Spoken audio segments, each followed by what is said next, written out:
Yo, what's up, y'all? We out here, 30 Degrees Buffer. Uncle Corey Johnson in the building, trying to take a step ahead. And Merry Christmas, I'll start with that. Merry Christmas. But hey, today, pretty cool day. I was able to catch up with Dr. Hasel, the guy who was responsible for, in large part, the archaeological trips that I was on. You remember a couple days ago in the video, I was talking about how I wasn't able to get into the Peace and War exhibit from the archaeological dig. But man, he's a clutch guy, man. He's a clutch guy. Came through this morning. We were able to check it out. And just to see kind of the breadth of the project was really awesome. I was there in 2017 and it felt like we were doing something like just contributing to a piece. But when you look at the entire exhibit put together, you get to see just how significant that was. So just to give you a little bit of history, there have been 4 expeditions to Lachish. I was a part of the 4th one, and that expedition spanned between like 4 to 6 years, something like that. Several different projects, several different teams that went there over the course of those years to go and dig and to find out things. And I'll tell you this, archaeology is fascinating.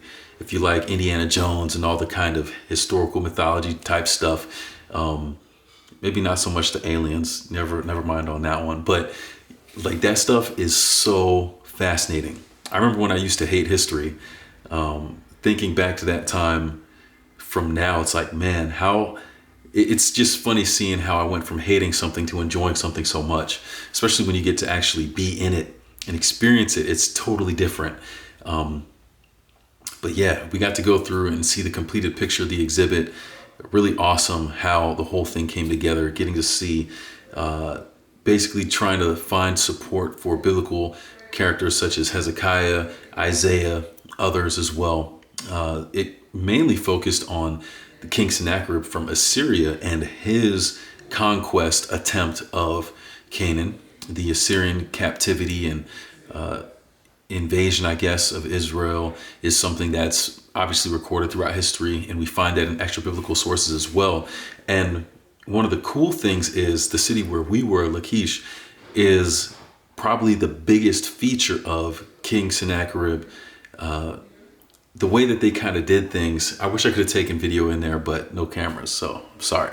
But the way that they did it was in his throne room, he had like floor to ceiling reliefs, just these kind of carving, not really painting type things, but from floor to ceiling, all these panels going around of the experience at Lachish. So from the siege, from soldiers going in, from the building of the war ramp towards the front gate, to the people leaving the city, from people taking out stuff from his chariot or waiting, even a picture of himself there on the mountain, overlooking his armies laying siege to Lachish and conquering it. Pretty incredible to go through and see that.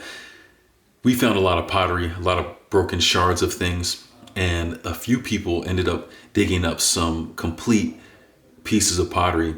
And again, we're talking about something that was like, like 3,000 years ago. So we're actually in the history there, and getting to see it all come together again was really surreal. Dr. Hasel walked me through it and explained kind of the vision for the entire project, how it started, the history of excavating and archaeological work there in that region, and a lot of the key players who would help further the work, and how many times people kept coming back. This has been something going on from like the 1800s, I think. 1800s. First expedition was 1800s or early 1900s. I don't remember exactly. I need to take more notes next time, I'll tell you that. But super legit to see the entire process and how it all came together. And I'm proud to be a very small piece of that process. But after we went through the museum there, we actually just sat down in the foyer area and just talked about stuff, just caught up for a little bit. And this idea of mission, and he knows that I was out in Palau for a number of years, obviously, because I came from Palau to Israel and went right back after I was done on the dig there. But he was kind of curious as to what I'd been up to, and I was able to say, I finished my master's a couple summers ago, started the doctorate in missions this past summer, and he was able to give some really good insight and some real like burning questions on kind of young people and how we're trying to reach them and what we're trying to accomplish with our schools.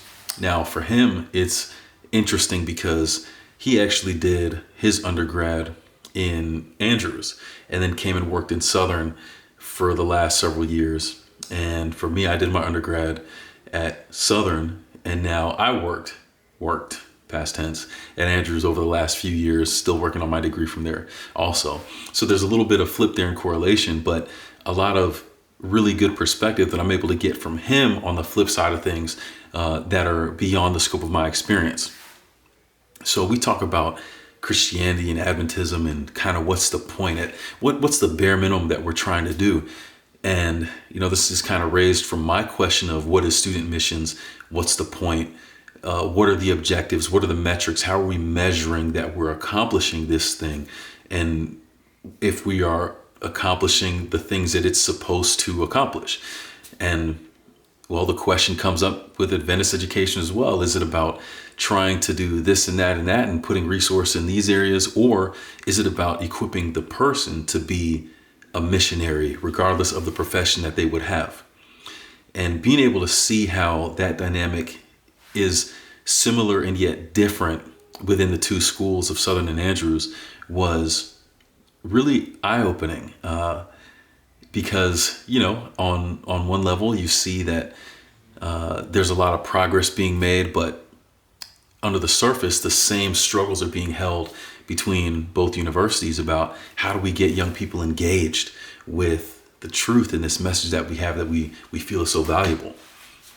So it was really cool going back on that, asking questions, seeing how the dean's position plays into that. Of course, I did that at Andrews for a few years, the residence life, and kind of looking at how that position has changed, to say the least, at Andrews, and compared with some of the things they did at Southern. It was really cool getting that back and forth on that. Really awesome experience. And again, big shout out to Dr. Hasel, a real cool dude. I appreciate him for opening up the museum so I could check it out, the exhibit, so I could see it on Christmas morning. Hey, we out here. That shows you just how legit this guy is. But anyways, after that, I ended up going home, catching up with the fam a little bit, and then coming back down here. I'm actually at my parents' house right now. And speaking of gratitude, we did most of our celebrating last night on Christmas Eve. So today is just chilling, coming through, talking. And again, this theme comes up on how are we meeting the objectives of what we're trying to accomplish.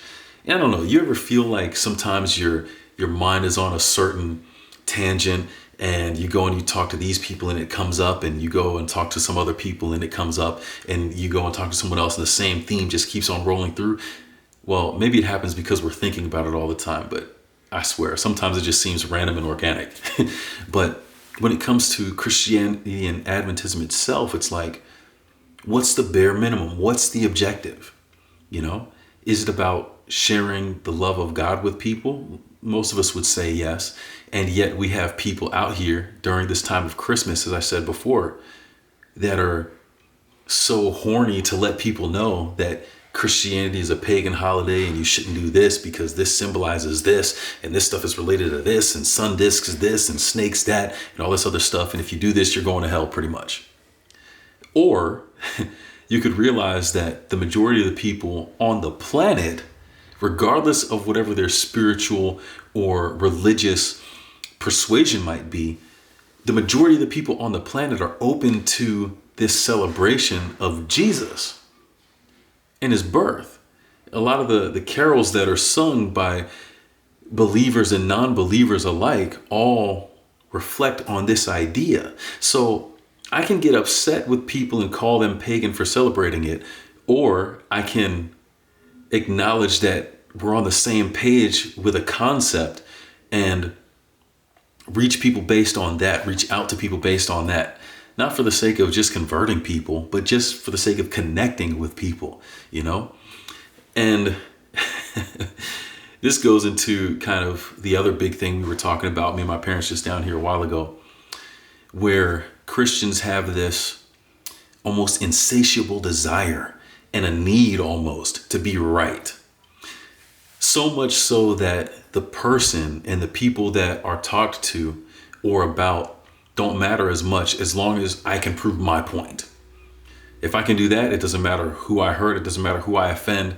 It doesn't matter any of that stuff as long as I can prove my point. And I think that's wrong. I think that if that is the focus of Christianity, being more right than somebody else, then I think we're missing the point, like tremendously. And that's a theme. We ended up talking about it here with my folks. I talked about it with Dr. Hasel when we were at the exhibit. And it's just, it's part of, it's such a big part of who we are. It's hard to get away from. But I think it's something we really have to be willing to look in the mirror. There's a mirror on the floor right here. To look in the mirror and recognize it's not so much about being right as it is learning how to relate to people where they are. I think of Adventism and the struggle that they have in relating to people of LGBTQ and the rest of the letters that go along with that, with those people who identify there. And I'm not saying that in joke. I'm being serious. I don't know what they are, but there's a lot of people who identify in a lot of different ways, and that's okay. And I think that from Christianity, a lot of them feel like it's not okay. And whether Christians feel like it's a sin or not, sure, they might be uncomfortable with it, but it doesn't mean that they have to be exclusive of these people or shun them because they don't like it. You know what I'm saying? And I say whether they judge it as a sin or not, because if we're being real, just because that's something that you can see, it doesn't mean it's worse than some of the sins that we hide, like pride and lust and whatever other things that we might keep in our heart that are a hell of a lot more destructive than somebody who may be gay or lesbian or identify as something else. So as a Christian, I think we have to be more aware of that and not be so quick to jump on something just because it's visible when the matters of the heart are really what matters.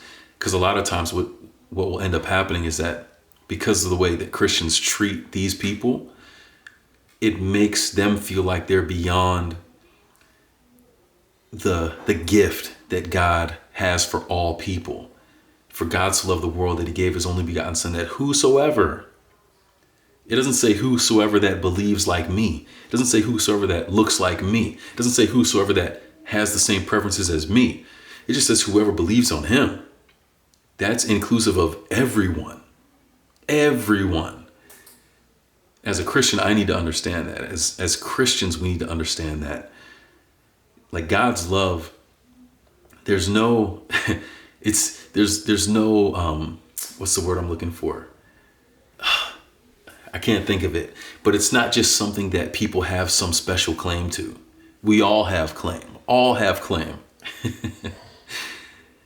And I think the sooner we realize that, the sooner the whole message of Christmas, the sooner the whole good news can really get out to the world and make a difference for people, where they can see that, you know what? Jesus related to everyone, especially the people who weren't like him. And those were the ones he made feel most at home and comfortable with him. If I'm a follower of Christ, I should be doing the same thing. And that's mission. So I'm gonna get back down. I think my folks are eating some food right now. I'm feeling kind of hungry, but I did want to jump in and kind of talk about this and how these ideas really important, especially on Christmas when we're talking about sharing this great gift and the best way that we can do that. I think that's something we can all think more on, spend more time trying to figure out and then put into practice. We're not perfect. We can improve, absolutely. But if I know that I'm not perfect and I want to accept other people on the same level, we're all human. We're all going to make mistakes. We're all going to do things that other people don't like.